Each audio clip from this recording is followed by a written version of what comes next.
Hello à tous. Je vais vous présenter aujourd'hui les livres que je compte lire durant le mois de novembre, donc la palle que je me suis constituée. Et j'ai essayé de faire moitié-moitié en fait, donc moitié livre qui me tentait vraiment beaucoup et moitié relique de la palle qu'il faut vraiment que je sorte, sinon sans doute je ne les lirai sans doute pas. Donc voilà, donc c'est parti. Avant de commencer, je sais pas si vous avez remarqué, mais j'ai sorti la déco d'Halloween / déco d'automne. Comme vous le savez maintenant, j'ai une liseuse et du coup je lis un peu plus maintenant du coup en numérique, puisque c'est vrai que je fais moitié livre numérique et moitié livre papier. Et donc les 3 premiers livres que je vais vous présenter c'est des livres numériques et les 2 derniers c'est des livres papier. Donc le premier je suis un peu obligée en fait de le lire en numérique parce que j'ai pas du tout envie de l'acheter. Donc c'est un livre pour le lycée, malheureusement encore et toujours on a des livres à lire pour le lycée. Donc c'est La mort du roi de Sangor de Laurent Godet. Et donc du coup on devait le choisir parmi une liste. Je ne sais pas du tout de quoi ça parle, mais c'est vrai que c'est un livre qui me tente quand même assez. Donc du coup je verrai vraiment ce qu'il donne, en tout cas, donc sûrement que je vous en reparlerai. On m'a dit qu'il était assez bien pour un livre qu'il nous recommande en fait en cours. Et c'est vrai que Laurent Godet, donc c'est un auteur dont j'ai beaucoup entendu parler, donc évidemment auprès des profs de français, mais aussi auprès de blogueurs et de youtubeurs. Donc je verrai bien ce que donne ce livre. Le deuxième livre que je vais lire en numérique, c'est un livre qui me tente beaucoup contrairement au précédent. Donc c'est le tome 2 du Joyau de Amy Ewing, donc La Rose Blanche.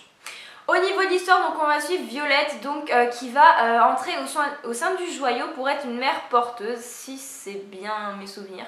Donc elle va être embauchée donc, pour être une mère porteuse et évidemment elle doit juste en fait enfanter et c'est tout. Et elle n'a pas le droit donc d'avoir de relations, etc., etc.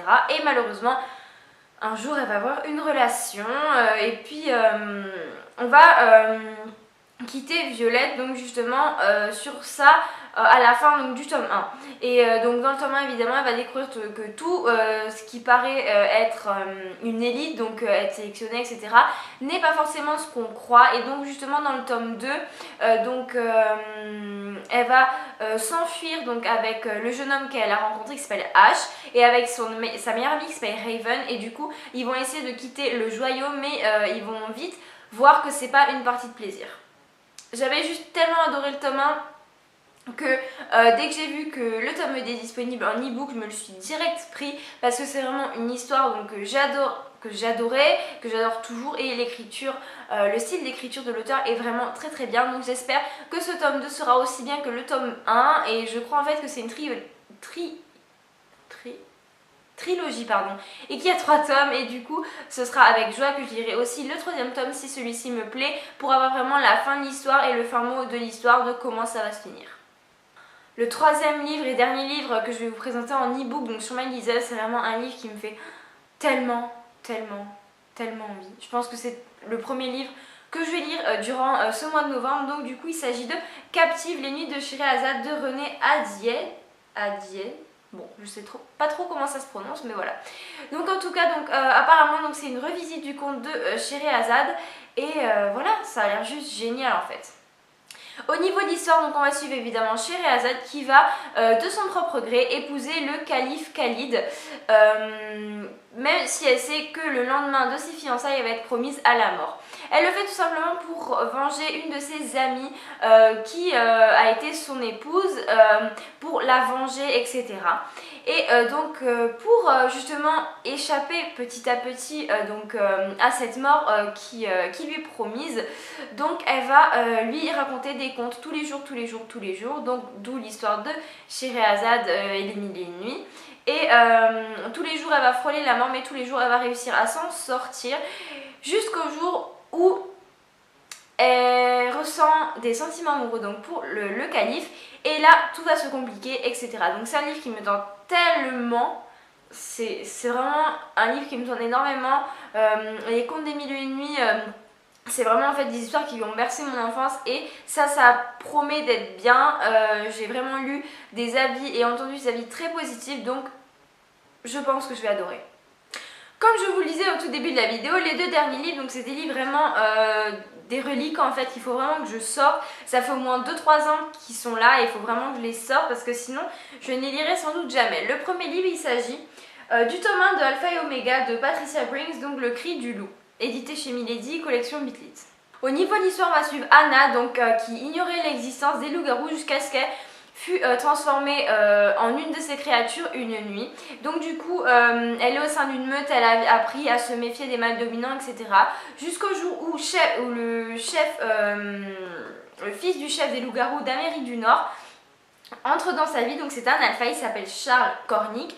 Et il va prétendre que Anna est sa compagne, mais qu'elle est aussi une oméga d'une puissance rare. Donc du coup, elle va vraiment se méfier et elle va être entre guillemets utilisée pour traquer un loup-garou très difficile à attraper. Donc du coup, ça a l'air d'être une histoire un petit peu de trafic, etc. Peut-être de l'amour, sûrement de l'amour, mais en tout cas, j'ai hâte de voir ce que me réserve ce livre, que j'ai une petite appréhension quand même. Mais bon, je verrai bien qu'est-ce qui m'attend avec Patricia Brinks et Anna du Cri du Loup.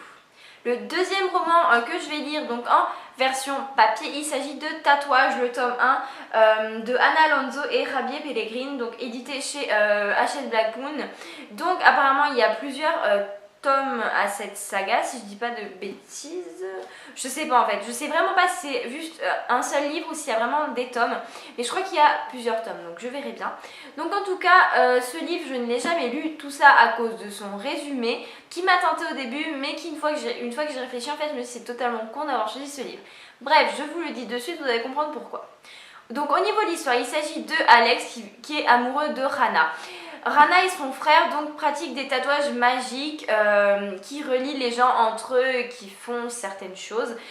Donc du coup, le frère de Rana va faire un tatouage à Alex qui va la relier à Rana pour toujours. Mais malheureusement, chaque fois qu'ils se touchent, qu'ils ont un contact physique, ils tombent dans les pommes. Donc du coup, c'est assez compliqué. Il découvre que c'est pas justement une simple malédiction, mais c'est une guerre de clans occulte. Donc je reprends les mots du résumé parce que je sais pas trop comment résumer ça. Bref, en tout cas, je me suis dit oui, c'est une histoire d'amour impossible, mais là vraiment impossible, impossible. S'ils peuvent pas se toucher, l'histoire elle est finie, on reste là quoi.